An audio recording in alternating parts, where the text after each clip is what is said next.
Shalom, selamat pagi Bapak Ibu Saudara yang dikasihi di dalam Tuhan Yesus Kristus. Mari kita sama-sama belajar kebenaran firman Tuhan. Kita mau senantiasa dekat kepada Tuhan dan firman Tuhan mau ada senantiasa di dalam hidup kita. Dan kita akan belajar hari ini topik yang terdapat di dalam 1 Korintus pasal 8 ayat 1 sampai 13. Ya Bapak Ibu, kalau Bapak Ibu lihat di situ, itu ada judul tentang persembahan berhala. Tetapi saya tidak akan 100% fokus kepada tentang persembahan berhala, tetapi kita akan bersama-sama fokus terhadap manusianya, ya, terhadap kehidupan manusia, bukan terhadap persembahannya. Kita tahu kalau orang percaya jelas tidak boleh mempersembahkan persembahan kepada berhala. Ya, tetapi bagaimana sikap orang percaya ketika melihat makanan yang dipersembahkan kepada berhala? Ya, kita akan melihat bersama-sama tentang topik. Saya memberikan satu topik yaitu tentang tahu diri. Nah, apakah itu ya tahu diri? Ya, saya mencoba untuk mengutip yang dilihat di dalam kamus bahasa Indonesia, ya. Tahu diri yang pertama itu adalah mengenal siapa dirinya. Kemudian yang kedua, mengerti siapa dirinya. Dan yang ketiga, dia sadar siapa dirinya. Nah, mengapa saya harus memberikan tema atau topik tentang tahu diri ini? Ya karena saya melihat di dalam ayat 1 sampai yang kedua dikatakan bahwa tentang daging persembahan berhala kita tahu bahwa kita semua mempunyai pengetahuan. Pengetahuan yang demikian membuat orang menjadi sombong, tetapi kasih membangun. Jika ada seorang menyangka bahwa ia mempunyai sesuatu pengetahuan, maka ia belum juga mencapai pengetahuan sebagaimana yang harus dicapainya. Ya, jadi ini berbicara tentang pengetahuan Bapak Ibu Saudara ya. Apa sih yang kita ketahui tentang pengetahuan itu ya? Pengetahuan itu diberikan supaya orang itu semakin mengerti siapa dirinya. Pengetahuan itu diterima membuat seseorang semakin memahami siapa dia sesungguhnya. Sehingga saya memberikan tema tentang tahu diri ya. Tahu diri ini adalah tadi sudah dikatakan ada 3, mengenal siapa dirinya, mengerti siapa dirinya, dan sadar siapa dirinya. Nah, Bapak Ibu Saudara yang dikasihi di dalam Tuhan Yesus Kristus, dalam 1 Korintus pasal 8, ya, ini terjadi satu permasalahan ya. Di Korintus terjadi satu persoalan mengenai sikap orang Kristen yang makan makanan yang telah dipersembahkan kepada berhala. Di mana masing-masing orang punya ideologi, di mana masing-masing orang punya pandangan, di mana masing-masing orang punya pengetahuan bagaimana cara menilai seseorang yang sudah makan persembahan berhala, ya, makan makanan persembahan berhala. Satu contoh misalnya kita melihat satu peristiwa tertentu. Ya. Ketika kita melihat satu peristiwa tertentu atau berita tertentu, ya, ada bermacam-macam pikiran orang yang terjadi pada saat itu. Mungkin misalnya ketika kita melihat berita kecelakaan, ya, ada orang yang berpikiran bahwa orang yang kecelakaan itu sedang mabuk. Ada yang lain lagi orang yang berpikiran bahwa orang yang kecelakaan itu sedang tidak baik nasibnya. Ada lagi yang berpikiran bahwa orang yang mengalami kecelakaan itu ya sedang tidak baik hatinya sehingga dia mengalami kecelakaan dan tidak fokus. Ada bermacam-macam pikiran. Ya, misalnya sekarang ini yang terjadi dengan adanya pandemi COVID-19, banyak orang berpikiran yang bermacam-macam. Ada yang mengatakan bahwa pandemi ini membawa berkah. Kenapa? Karena dengan adanya pandemi ini orang dapat bantuan, dapat sembako, dapat uang. Tapi ada yang berpikiran dengan adanya pandemi ini, ya, hidup kita semakin sulit karena kita kehilangan pekerjaan. Ya. Ada yang berpikiran juga dengan adanya pandemi ini, ya, membuat kita semakin bahagia. Kenapa? Karena kita bisa berkumpul dengan anak-anak, dengan keluarga di rumah. Tapi ada juga yang berpikiran bahwa dengan adanya pandemi ini kita seperti terkurung di dalam, tidak bisa pergi kemana-mana. Bagi mereka yang suka jalan-jalan ini suatu musibah. Ya, dia tidak bisa pergi berjalan kemana-mana. Nah, Bapak Ibu Saudara yang dikasihi di dalam Tuhan Yesus Kristus, begitu juga dengan sikap orang-orang Kristen pada saat itu, ya, yang terjadi di Korintus, bagaimana mereka banyak sekali bersikap dan berpendapat tentang makanan yang dipersembahkan kepada berhala. tentang memakan makanan yang dipersembahkan kepada berhala. Dan tentunya mereka punya banyak pandangan, tentunya mereka punya pendapat, dan tentunya pandangan dan pendapat mereka dipengaruhi oleh pengetahuan yang mereka sedang terima. Ya. Pandangan dan pendapat mereka dipengaruhi oleh pengetahuan yang ada di dalam hidupnya. Nah, Bapak Ibu Saudara yang dikasih di dalam Tuhan Yesus Kristus, ya, ini muncul dan terjadi di Korintus pada saat itu. Sekarang kita akan melihat, bolehkah ya, orang Kristen makan makanan yang dipersembahkan kepada berhala? Ketika ada satu pertanyaan seperti itu saja, saya yakin ada 1000 jawaban yang muncul. Jikalau mungkin pada saat ini kita berkumpul ada lebih dari 30, 40 orang, 50 orang, kita pasti akan punya pandangan 50. Bahkan mungkin juga kita punya pandangan hanya 20 karena yang lainnya bisa sama. Tidak menutup kemungkinan kita punya pandangan lebih dari 50. Walaupun 50 orang berkumpul, tetapi pandangan dan pendapat yang keluar itu ada 70. Ya, itulah manusia Bapak Ibu. Ya. Dia cenderung dipengaruhi oleh pengetahuan, bagaimana dia berpandangan, bagaimana dia berpendapat.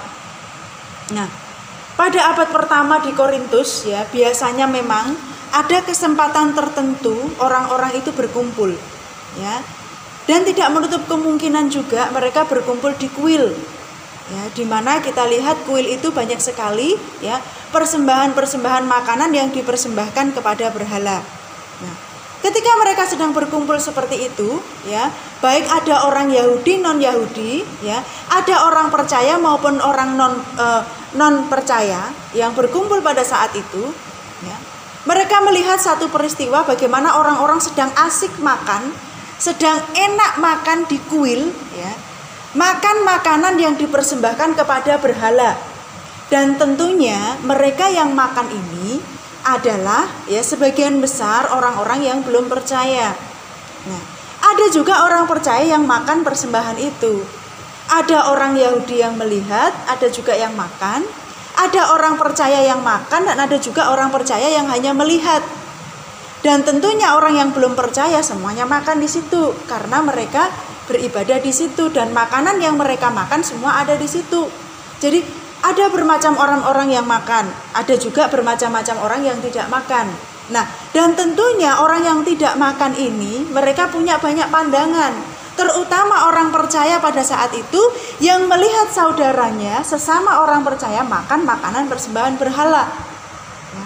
Tentunya orang percaya ini punya sikap dan reaksi yang bermacam-macam Bapak Ibu. Ya. Pasti pikirannya ia mengatakan bahwa wah itu tidak boleh, tidak diizinkan. Ya, hukumnya haram makan makanan yang sudah dipersembahkan kepada berhala. Ada orang percaya lagi yang akan berpikir bahwa oh tidak apa-apa, kan semua makanan sudah dikuduskan dalam nama Yesus. Dan mungkin yang satunya lagi berpikiran ya, orang itu terlalu naif, apa mungkin tidak ada makanan di rumahnya sehingga makanan persembahan berhala harus dimakan. Ya.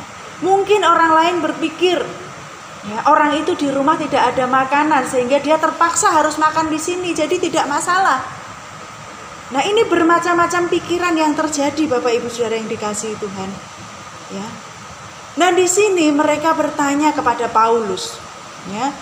Paulus, ya, Rasul Paulus, apakah boleh ya, orang percaya mengunjungi kuil, apalagi ambil bagian ya di dalam makanan. Mereka memakan makanan yang sudah dipersembahkan kepada berhala. Ya, karena bermacam-macam pikiran ini tadi Bapak Ibu ya. Mereka melihat ada orang Kristen yang makan, ada juga orang Kristen yang tidak makan. Nah, kemudian pikiran itu berkecamuk di dalam hatinya, ya. Kemudian pendapat dan pandangan itu bergejolak di dalam pikirannya. Ya. Kemudian ada orang Kristen yang berkata tidak masalah, ya. Ada orang Kristen yang mengatakan itu masalah. Ada orang Kristen lagi yang mengatakan tidak masalah karena dia di rumah tidak ada makanan. Jadi bermacam-macam pendapat. Tapi Bapak Ibu Saudara yang dikasih di dalam Tuhan Yesus Kristus, Paulus berkata apa? Paulus menjawabnya dengan menunjuk kepada asas-asas umum yang berhubungan dengan hal itu. Orang Kristen itu adalah bebas, ya. Tapi pertimbangan-pertimbangan lain dapat membatasi penggunaan kebebasannya. Jadi Paulus mengatakan ya bahwa orang Kristen itu bebas. Tergantung bagaimana cara pandangnya. Ya. Walaupun kita bebas, tetapi kita juga harus dibatasi dengan beberapa kebebasan. Ya. Bebas tidak asal los begitu saja. Ya. Nah, Bapak Ibu Saudara yang dikasihi di dalam Tuhan Yesus Kristus, bebas bukan berarti, ya, maaf dalam tanda kutip, bebas bukan berarti kita sak karepe dhewe. Ya. Bebas, memang kita bebas, tetapi bebas juga harus ada batasannya. Ya. Misalnya ketika kita punya anak yang sudah menginjak remaja, kita membebaskan dia untuk bermain HP, melihat tayangan di HP, baik itu YouTube atau streaming yang lain. Bahkan mungkin kita juga memberikan sedikit kebebasan bagi mereka untuk mereka keluar bergaul bersama dengan teman-temannya. Ya. Tetapi, ya, sebagai orang tua, setiap kali kita mengizinkan anak-anak kita keluar, ya baik itu yang sudah masih kecil ataupun yang mungkin sudah menginjak remaja dan dewasa, kita selalu berpesan, hati-hati. Ya. Betul Bapak Ibu? Ya, saya rasa semua orang tua pasti akan berpesan seperti itu. Anak kecil saja keluar dari pagar, kita selalu berpesan, hati-hati jangan bertengkar. Ya. Hati-hati jangan lari-lari nanti jatuh. Yang sudah dewasa, sudah remaja keluar dari pagar, kita selalu berpesan, hati-hati, pilih teman yang baik, bergaul yang baik, pulang jangan terlalu larut malam. Ya, itu yang namanya kebebasan yang ada batasnya. Paulus menjawab seperti itu, Bapak Ibu. Kita orang Kristen memang bebas, tetapi kebebasan kita juga ada batasnya. Nah, prinsip ini berlaku bagi setiap kegiatan yang diragukan, ya, yang dapat mencobai orang percaya untuk berdosa dan membawa mereka kepada kehancuran rohani.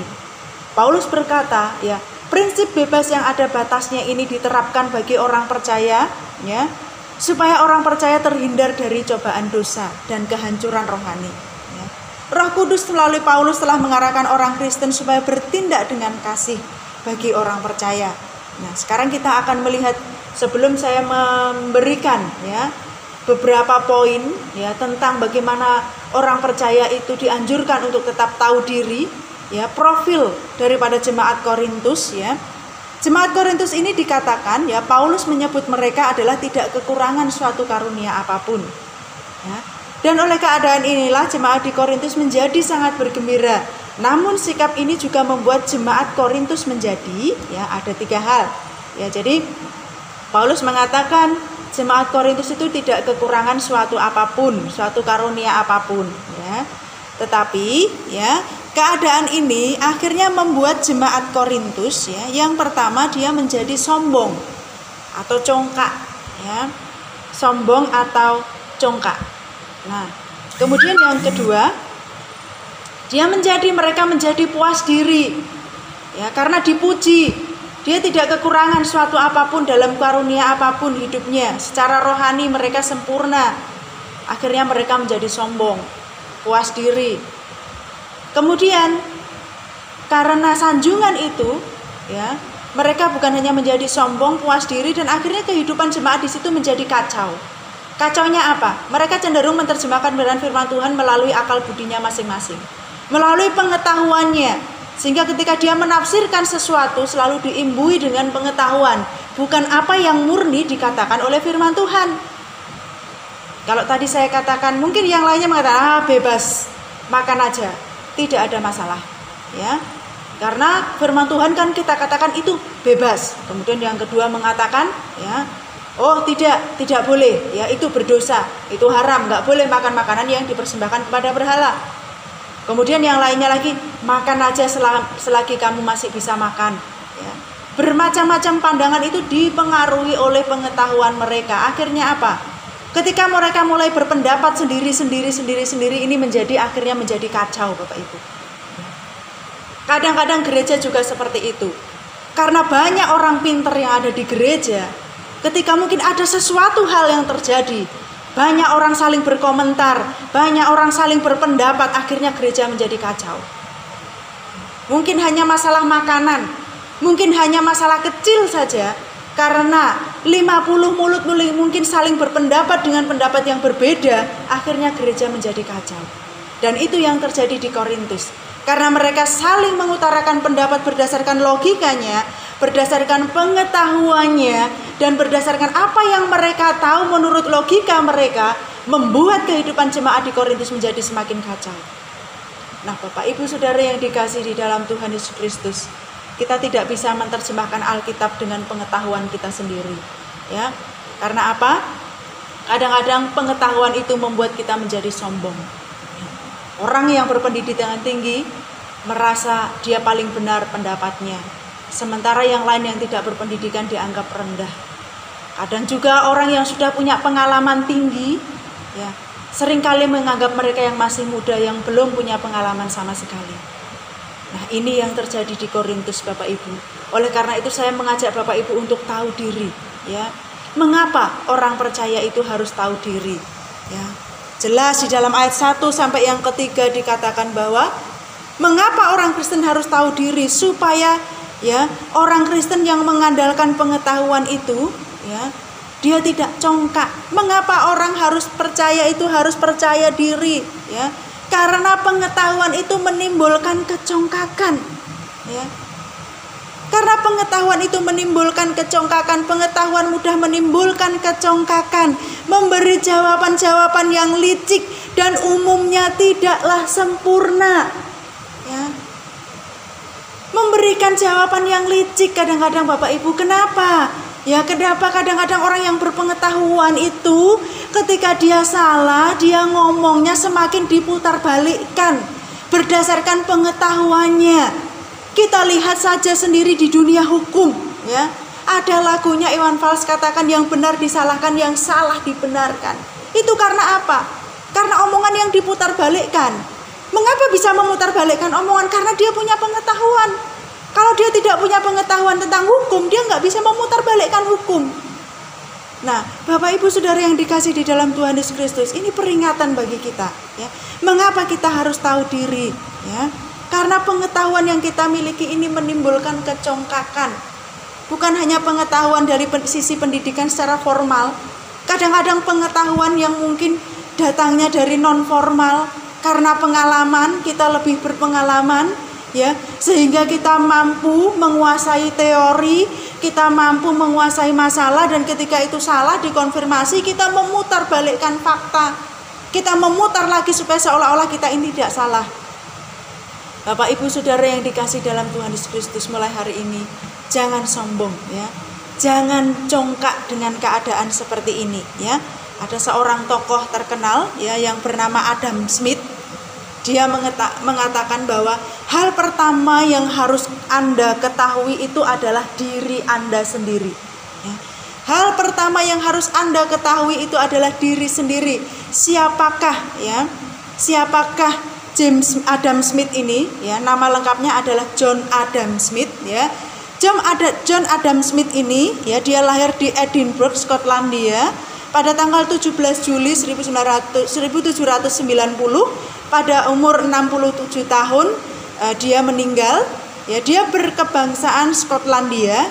Dia menjadi pelopor ilmu ekonomi modern dan karyanya sangat luar biasa, dan dia juga menjadi tokoh, ya, kapitalisme bangsa Eropa, di mana dia merindukan bahwa usaha perdagangan itu tidak dikuasai oleh negara, tetapi masing-masing pribadi dan individu itu bisa menjadi pengusaha, ya. Sehingga Adam Smith ini menjadi tokoh yang sangat terkenal di kawasan Eropa pada saat itu, karena dia menginginkan adanya namanya perdagangan bebas. Dan memang benar, akhirnya melalui perjuangannya Eropa mulai melangkah menjadi daerah yang mengikuti perdagangan bebas dan membuat kemungkinan akan adanya pengusaha, sehingga dia dikenal sebagai bapak ekonomi di versi dunia barat, ya, dunia Eropa, ya.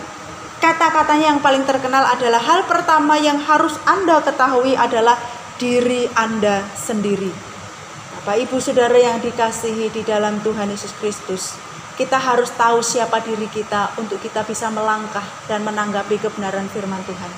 Jangan kita egois, jangan kita congkak. Keadaan dunia bukan semakin bahagia, keadaan dunia semakin sulit. Saat ini mungkin kita merasakan betapa sulitnya perekonomian, betapa sulitnya kehidupan rumah tangga. Jangan egois, jangan congkak, ya. Sudah tahu perekonomian sulit, ya, tetapi kita menghabiskan hasil kerja itu untuk kita nikmati sendiri, sementara anak istri di rumah tidak makan. Kita menghabiskan uang yang kita dapatkan hanya sedikit-sedikit dari pekerjaan kita, mungkin hanya untuk membeli rokok yang harganya mungkin melebihi harga daripada daging ayam. Kita nikmati sendiri, kemudian anak istri di rumah tidak menikmati apa-apa, hanya menikmati tahu tempe. Beli rokok lebih mahal daripada tahu tempe. Bapak Ibu berhenti mulai dari hari ini. Jangan congkak, jangan sombong. Dengan penghasilanmu kamu habiskan sendiri, kamu tidak tahu keluargamu makan apa. Ya. Dengan pengetahuanmu kamu berusaha untuk membanggakan dirimu, sementara kamu tidak peduli keluargamu menjadi seperti apa. Itu namanya sombong, itu namanya congkak. Ya. Melalui pengetahuan yang diberikan Tuhan atas kehidupan kita, mari sama-sama kita mau membuat pengetahuan itu menjadikan kita sadar siapa diri kita sesungguhnya. Ya. Siapa diri kita sesungguhnya. Karena ada satu pepatah mengatakan, orang yang sombong itu tidak tahu diri. Ya, belum paham bahwa semua kemampuan semata-mata Tuhan pinjamkan kepada kita untuk sebuah tujuan tertentu. Ya. Pekerjaan, pendidikan, ya, kehidupan semuanya yang Tuhan berikan itu Tuhan pinjamkan untuk kita, ya, untuk tujuan tertentu, ya, supaya kita menjadi baik. Sekali lagi Bapak Ibu Saudara yang dikasihi di dalam Tuhan Yesus Kristus, janganlah kita menjadi sombong akan pengetahuan kita. Dan ketika mungkin suatu saat ada orang lain yang mengkonfrontasi ke pengetahuan kita, akhirnya kita memang salah, kita tidak mau mengakui, tetapi justru kita memutarbalikkan. Orang percaya tidak seperti itu Bapak Ibu Saudara ya. Saat ini saatnya bagaimana kita bisa mengambil bagian di dalam kehidupan keluarga dengan lebih erat lagi. Jikalau dulu mungkin kita sering meninggalkan rumah, berangkat pagi pulang sore, ya, berangkat pagi pulang malam, kita ketemu anak hanya saat malam hari ini. Justru indahnya saat ini kita bisa berkumpul pagi, siang, sore, dan malam, ya, sementara kita masih juga bisa kerja di rumah. Jikalau mungkin dulu Bapak Ibu Saudara, penghasilan Bapak Ibu melebihi target rata-rata ekonomi di kota besar seperti Surabaya, tapi sekarang kita harus menerima kenyataan penghasilan kita hanya setengah atau seperempat. Ya. Cobalah dengan pengetahuan yang kita miliki, kita mulai berhikmat. Ya. Mungkin kita harus mulai mengurangi pengeluaran-pengeluaran yang tidak perlu. Kalau dulunya itu adalah pengeluaran wajib, mari saat ini mungkin kita bisa mengurangi, ya. Yang benar-benar wajib, yang benar-benar urgent, itu yang harus kita lakukan. Mungkin makan, minum, ya. Kalau pakaian mungkin masih kita punya, ya. Yang lain-lain mungkin tidak dulu, tidak apa-apa. Bapak-bapak cobalah menahan diri misalnya untuk tidak merokok, ya. Karena anak istrimu butuh makanan bergizi. Syukur-syukur kalau memang Tuhan kasih kamu berkat lebih, ya, berikanlah itu untuk Tuhan, untuk kemuliaan namanya. Marilah Bapak Ibu Saudara yang dikasih dalam Tuhan Yesus Kristus, jangan kita menjadi orang egois, jangan kita menjadi orang yang sombong. Mari kita menjadi orang yang tahu diri, ya. Yang kedua, mengapa kita harus tahu diri? Karena dengan tahu diri itu memberikan bukti bahwa kita mengaplikasikan kasih Kristus di dalam kehidupan kita. Mengenal diri sendiri dengan baik akan menolong orang percaya bisa dengan mudah untuk mengaplikasikan ajaran Kristus. Tanpa kita bisa mengenal diri kita ini siapa, kita tidak akan bisa mengaplikasikan, ya, kehidupan kita di hadapan semua orang. Karena ini kita bagaikan surat yang terbuka, Rasul Paulus katakan. Kita sebagai surat terbuka dibaca oleh semua orang. Kehidupan kita ini dilihat oleh semua orang. Kalau kita tidak pernah tahu siapa diri kita, orang lain akan menilai kita bukan dari pancaran kasih Kristus. Kita bukan anak-anak Tuhan jikalau kita tidak bisa memancarkan kasih-Nya. Ya. Apa bedanya kita dengan orang luar ketika kita masih sombong, ketika kita masih congkak, ketika kita tidak tahu siapa diri kita, ya. Orang lain akan berkata sama saja, orang Kristen atau bukan sama saja. Bapak Ibu, kalau Bapak Ibu mau mengaplikasikan kasih Kristus di dalam kehidupan Bapak Ibu, ya, jangan sombong, jangan congkak, jangan nikmati berkat itu sendiri. Tapi nikmatilah berkat yang Tuhan berikan itu bersama dengan keluargamu, bersama dengan sanak keluargamu, bersama dengan orang di sekelilingmu, ya. Pengetahuan yang engkau miliki bukan untuk engkau sombongkan, tetapi berbagilah dengan orang yang lain. Bagaimana caranya berbagi? Munculkanlah nasihat-nasihat yang memberkati, nasihat yang saling menguatkan. Jika diberikan berkat lebih, berikanlah kepada orang yang membutuhkan.